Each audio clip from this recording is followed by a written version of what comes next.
Hello everyone. कैसे हैं आप लोग? आई होप ठीक ही होइएगा। तो आज से हम स्टार्ट करने जा रहे हैं अपना क्लास 12 का accountancy and will begin with partnership accounts.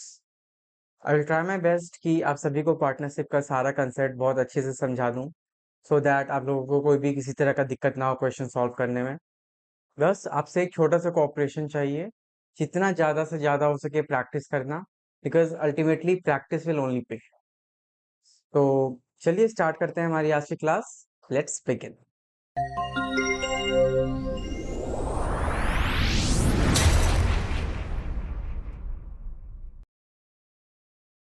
तो क्लास 11 में हमने देखा है फाइनल अकाउंट्स।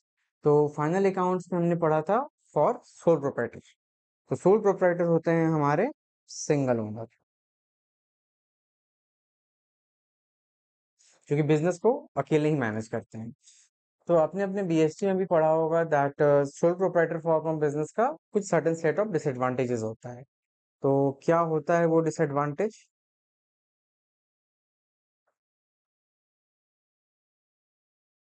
सबसे पहला हो गया आपका लिमिटेड कैपिटल। क्योंकि ये लोग अकेले हैं, तो जितना पैसा इनके पास है ये उतना ही लगा सकते हैं। उसके बाद हो गया आपका limited skill.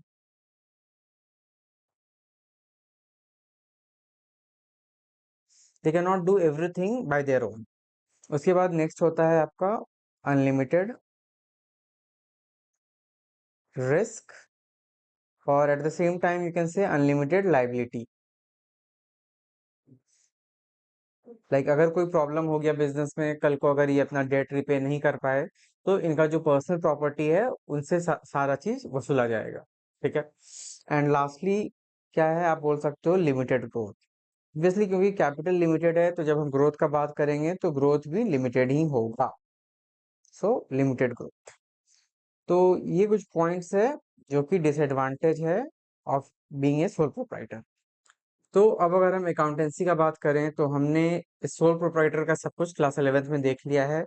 Now in class 12 will be seeing partnership account.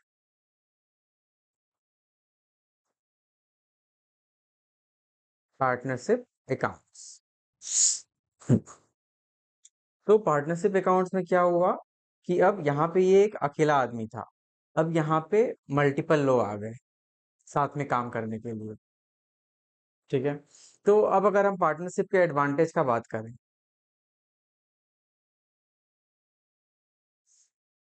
तो सबसे पहला हो जाएगा आपका एडिशनल कैपिटल। जैसे यहाँ पे था लिमिटेड कैपिटल क्योंकि ये अकेला था, यहाँ पे हो जाएगा एडिशनल कैपिटल।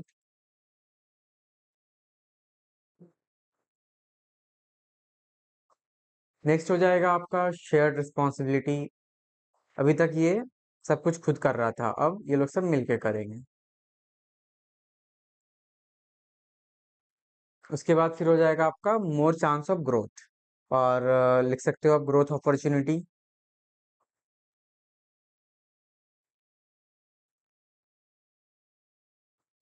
एंड आप कह सकते हो कि लाइक एप्स इसमें क्या है कि अगर ये आदमी एक दिन के लिए लीव पे है, तो इसका शॉप तो बंद हो जाएगा, उस दिन कोई काम नहीं होगा। लेकिन यहाँ पे तीन पार्टनर्स में से अगर कोई एक पार्टनर एब्सेंट रह भी जाता है, तो absence of one partner will not affect the overall business. Absence of one partner will not impact complete business.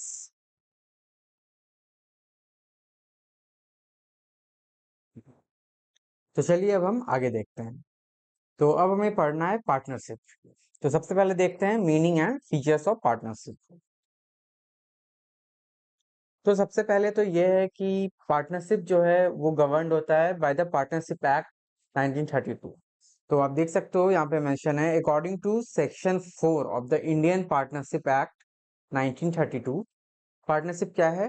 Partnership is a relation between two और more person, is a relation between two or more person who have agreed to share the profit of the business carried on by all or any one of them acting for all।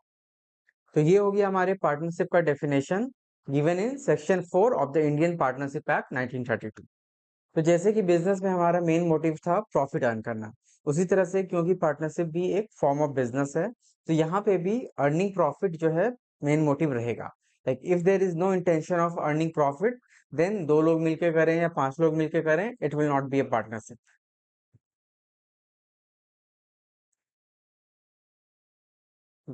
तो अब question ये है कि who can be partners.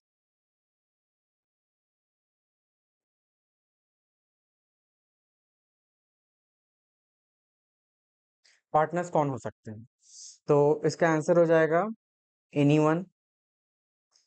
कोई भी partner हो सकते हैं एक्सेप्ट एनीवन एक्सेप्ट। तो एक्सेप्शन में कौन कौन आ जाएगा आपका? सबसे पहला हो जाएगा माइनर,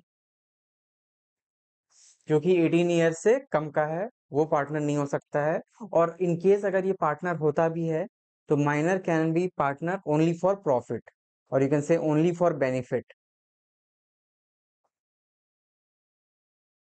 लाइक अगर किसी तरह का लॉस होता है, तो वैसे में माइनर के ऊपर कोई लायबिलिटी नहीं आएगा। ठीक है, तो ये हो गया आपका पहला एक्सेप्शन, माइनर नहीं हो सकता है, या अगर हो भी सकता है तो ओनली फॉर बेनिफिट हो सकता है, नॉट फॉर एनी लॉस।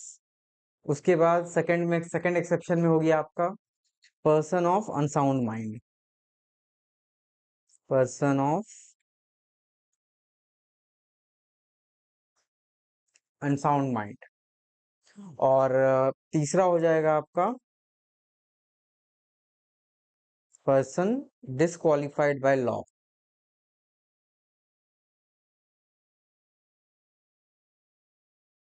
तो अब ये डिसक्वालिफाइड बाय लॉ क्या हो गया? मीन्स वो आदमी जिसे कि कंट्री का लॉ अलाउ नहीं करता है पार्टनर बनने के लिए। तो इसका एग्जाम्पल कौन हो सकता है, मतलब कौन लोग ऐसे हो सकते हैं? सो किसी भी तरह का इंसॉल्वेंट पर्सन, या फिर आप कह सकते हो कोई भी एलियन एनिमी।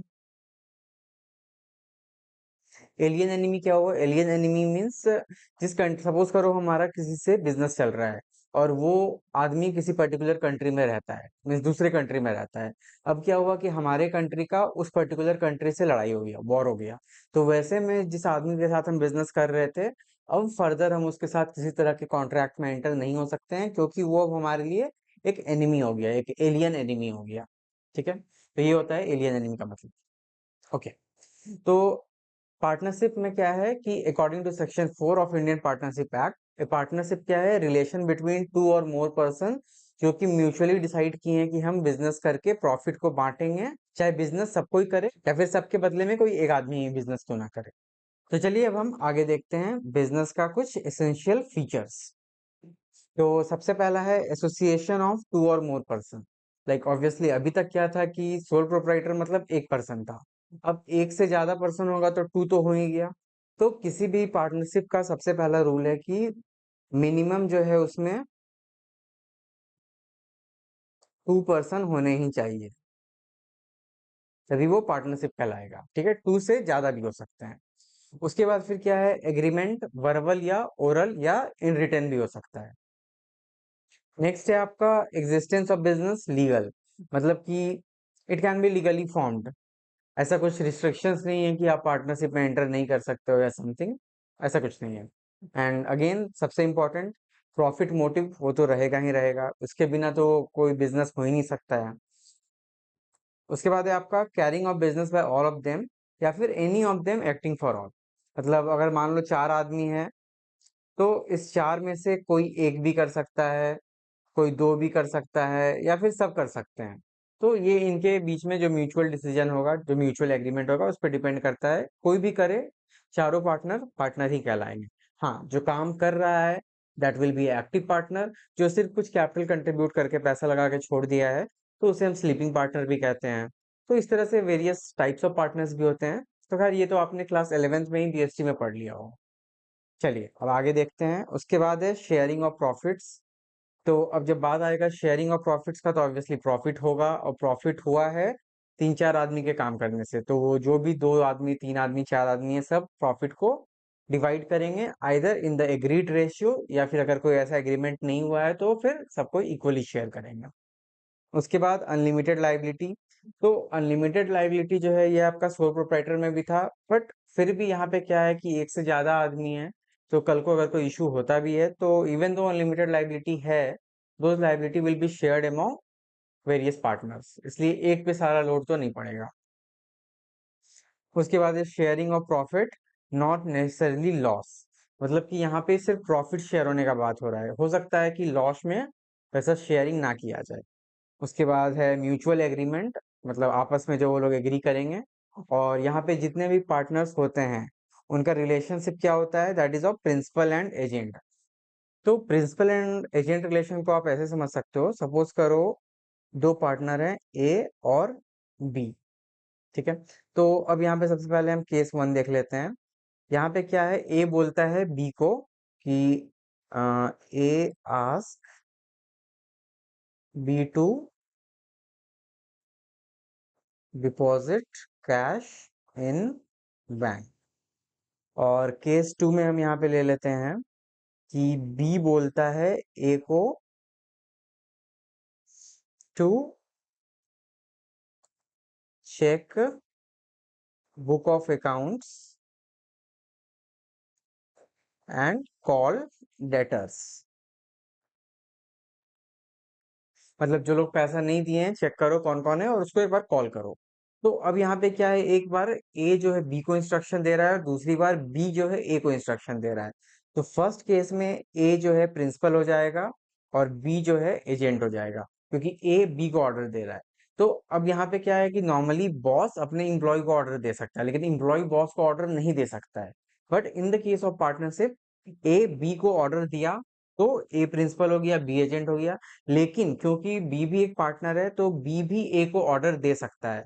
तो अगर जब सेकेंड केस में बी ए को ऑर्डर देता है तो यहाँ पे बी जो है प्रिंसिपल हो गया और ए जो है एजेंट हो गया, ठीक है। तो यही होता है प्रिंसिपल और एजेंट का रिलेशनशिप।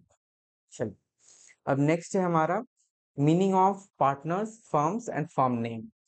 पार्टनर्स कौन होते हैं, फर्म क्या होता है और फर्म नेम क्या होता है। तो जब भी एक से ज्यादा लोग एक पार्टनरशिप एग्रीमेंट में एंटर करते हैं, या फिर आप कह सकते हो कि म्यूचुअली डिसाइड करके एक बिजनेस स्टार्ट करते हैं, तो वो इंडिविजुअल लोग जो होते हैं क्या होते हैं, वो पार्टनर्स कहलाते हैं। और वो सारे पार्टनर्स जो मिल के बिजनेस कर रहे हैं उसे कलेक्टिवली एक साथ हम सबको मिला के फर्म बोलते हैं।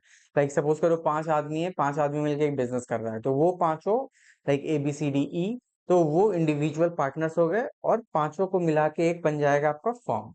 और the name under which the business of the firm is carried on is called the firm name. तो अब ये ABCDE सब मिला के एक बिजनेस कर रहे हैं जिसका चलो सपोज करो कोई नाम रख दिया है, तो उसे हम क्या बोलेंगे, फर्म नेम। अब आप यहाँ पे एक छोटा सा नोट देख सकते हो, लाइक यहाँ पे इसको आप नोट डाउन कर सकते हो। The maximum number of partners can not exceed the number of partners prescribed by the companies act 2013। Okay, actual में यहाँ पे आप कंपनीज एक्ट 2013 को काट दो, क्योंकि एक्चुअल में क्या है ना, कंपनीज एक्ट 2013 में ये मेंशन है ही नहीं कि एक पार्टनरशिप एक्ट मींस एक पार्टनरशिप बिजनेस में कितने total number of maximum partners हो सकते हैं। सो ये चीज मेंशन है आपका कंपनीज मिसलेनियस एक्ट 2014 में, जो कि बोलता है कि किसी भी बिजनेस में, चाहे वो बैंकिंग सेक्टर हो या फिर नॉन बैंकिंग बिजनेस हो, किसी में भी 50 मैक्सिमम 50 पार्टनर्स अलाउड हैं। तो यहाँ पे क्या है कि किसी भी बिजनेस को पार्टनरशिप फर्म कहलाने के लिए मिनिमम होना चाहिए 2 पार्टनर्स, और मैक्सिमम आपका होना चाहिए मीन्स मैक्सिमम 50 पार्टनर्स हो सकते हैं। अगर 50 से ज्यादा होंगे तो फिर ये पार्टनरशिप नहीं हो सकता है। अब नेक्स्ट टॉपिक है हमारा पार्टनरशिप डीड। तो पार्टनरशिप डीड क्या होता है, तो स्टार्टिंग में हमने देखा था कि पार्टनरशिप का जो एग्रीमेंट होता है दैट कैन बी ओरली या फिर इन रिटर्न। तो जब आप पार्टनरशिप का टर्म्स म्यूचुअली डिसाइड करते हो ओरली, तो वैसे में तो कोई डीड नहीं होता है। तो पार्टनरशिप डीड क्या है, ये एक रिटर्न एग्रीमेंट है।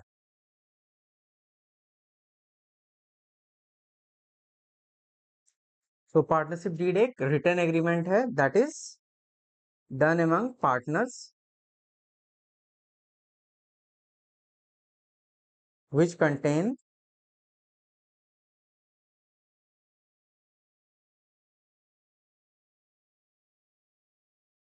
the terms of business, or you can say partnership.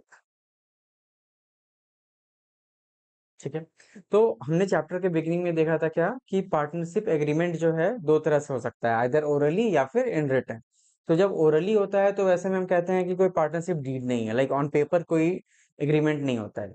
But partner जब हम रिटन में एक पार्टनरशिप का टर्म्स एंड कंडीशन सब कुछ बनाते हैं, तो उस डॉक्यूमेंट को हम पार्टनरशिप डीड कहते हैं। ठीक है।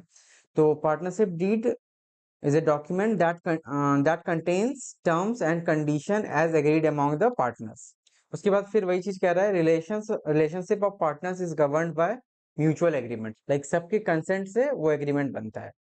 सो एग्रीमेंट में बी ओरल और इन रिटन, बट वही बात है कि एग्रीमेंट जो है आइदर ओरल हो सकता है या फिर इन रिटन भी हो सकता है।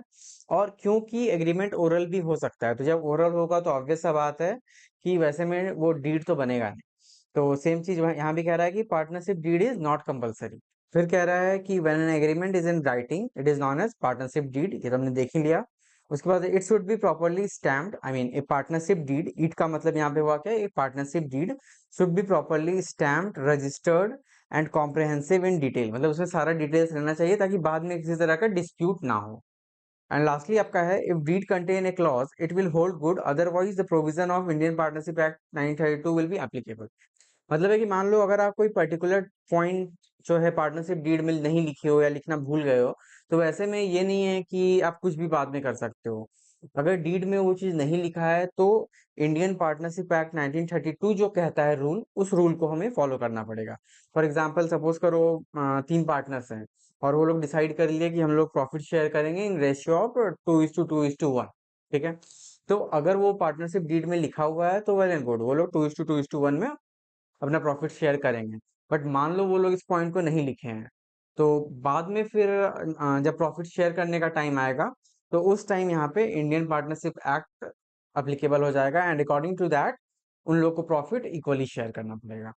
तो इसका इस पॉइंट का मतलब वही हुआ। अब आगे देखते हैं। तो अब यहाँ पे भी वही चीज लिखा हुआ है, the partnership deed is a written agreement among the partners which contain the terms of the agreement, therefore it is also called articles of partnership. ये इंपॉर्टेंट है कि पार्टनरशिप डीड को आर्टिकल्स ऑफ पार्टनरशिप भी कहा जाता है। अब देखते हैं contents of partnership deed, like partnership deed में क्या क्या चीज रहना चाहिए। तो सबसे पहला है आपका name and address of the firm. Okay. तो एक्चुअली यहाँ पे एज फॉर पार्टनर्स यहाँ पे तो बाद में लिखा ही है, तो यहाँ पे हम कट कर देते हैं। तो अब हो जाएगा name and address of the firm पहला। दूसरा हो गया name and address of the partners. तो फर्म का जो रजिस्टर्ड एड्रेस है और जो फर्म का नाम है वो होना चाहिए। फिर इंडिविजुअल पार्टनर्स का नेम और उनका एड्रेस होना चाहिए। उसके बाद nature and place of business ये मेंशन होना चाहिए। अगर पार्टनरशिप कोई पर्टिकुलर ड्यूरेशन के लिए फॉर्म हुआ है तो वो ड्यूरेशन मेंशन होना चाहिए। उसके बाद capital contributed by each partner, मतलब सारे पार्टनर्स कितना कितना पैसा कंट्रीब्यूट किए हैं बिजनेस में एज अ कैपिटल, वो भी मेंशन होना चाहिए। उसके बाद है आपका interest on capital. So obviously interest on capital से मतलब है यहाँ पे आपका कि क्या रेट ऑफ इंटरेस्ट वो लेंगे, मीन्स क्या परसेंटेज इंटरेस्ट वो चार्ज करने वाले हैं कैपिटल पे। उसके बाद drawing and interest on drawing, like वो किस तरह ड्राइंग कर सकते हैं और फिर अगर ड्राइंग करते हैं तो उस पर क्या रेट ऑफ इंटरेस्ट लगेगा, अगेन यहाँ पे परसेंटेज में इसे मेंशन करना पड़ेगा। उसके बाद profit and loss sharing ratio. उसके बाद है आपका इंटरेस्ट ऑन लोन। फिर है पार्टनर सैलरी कमीशन, लाइक अगर वो कुछ सैलरी लेना चाहता है पर मंथ पर क्वार्टर या जिस भी तरह से, तो वो उसका प्रोविजन इसमें होना चाहिए। कमीशन कितना ले रहा है, कैसे ले रहा है, ये सब कुछ होना चाहिए। उसके बाद है method for valuation of goodwill and assets. उसके बाद नेक्स्ट है accounting period of the, sorry यहाँ पे फर्म होगा, accounting period of the firm and the duration of partnership, right and duties of the partners and how dispute will be settled, decisions, how decisions how decisions are taken if some partners become insolvent, and lastly है opening of bank account, that is whether firm के नाम पे account खुलेगा या फिर individual partners अपने account से operate करेंगे। तो इस तरह का जो जो पॉइंट्स है ये सब कुछ पार्टनरशिप डीड में होना चाहिए। उसके बाद है आपका rules applicable in the absence of partnership deed, like in case partnership deed अगर नहीं है तो क्या रूल फॉलो होगा। तो ऐसे में यहाँ पे फॉलो होगा rules by Indian Indian partnership act 1932, जो कि क्या कहता है कि no salary to any partners, no interest on capital, no interest on drawing, interest on loan by partners to firm at the rate 6%. Profit and loss sharing ratio will be equal. No new partners can be admitted without the consent of all the partners. तो यहाँ पे क्या है कि suppose करो 10 आदमी हैं, means 10 partners हैं, और वो लोग अभी किसी नए को एडमिट करना चाह रहे हैं। तो वैसे में क्या है कि अगर 9 पार्टनर्स रेडी है कि ठीक है आप एडमिट कर लो, और कोई एक पार्टनर जो है मना कर रहा है कि नहीं मुझे मंजूर नहीं है कि वो आदमी आए, तो ऐसे केस में उस नए आदमी को एडमिट आप नहीं कर सकते हो एज ए पार्टनर। उसके बाद नेक्स्ट है आपका implied powers of the partners and non implied powers of the partners. तो यहाँ पे इम्प्लाइड का मतलब क्या हुआ कि ये आपका ऑब्वियस है, लाइक हो सकता है कि पार्टनरशिप डीड में ये सब पॉइंट मेंशन ना किया गया हो, बट अगर मेंशन नहीं भी है तो ये ऑब्वियस है, मीन्स ऐसा मान के चलेंगे कि अगर कोई पार्टनर्स है तो ये सब पावर उसके पास है। और ये वाला जो है नॉन इम्प्लाइड का मतलब है कि इसको स्पेसिफिकली आपको लिखना पड़ेगा पार्टनरशिप डीड में, अदरवाइज ये as a part of power आप नहीं मान सकते हो। तो इम्प्लाइड पावर में सबसे पहले हो जाएगा buying and selling of goods, फिर है receiving payments on behalf of the firm and give a valid receipt. Next है ड्राइंग चेक या फिर किसी तरह का बिल ऑफ एक्सचेंज या प्रॉमिसरी नोट। फिर है बोरोइंग मनी विथ और without placing stock in trade.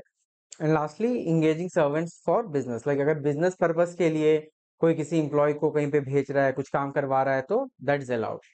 उसके बाद नॉन इम्प्लाइड पावर में क्या है कि submitting a dispute to arbitration, opening bank account on behalf of the firm in own name, compromise or relinquish any claim of the firm, withdraw of the suit or proceeding filed on behalf of the firm, admit any liability in a suit or proceeding against the firm, acquisition of immovable property belonging to the firm, entering into partnership on behalf of the firm।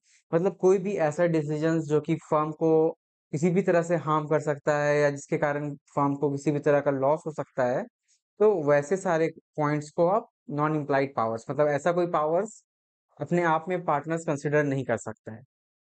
उसके बाद next है आपका other important provision of the act.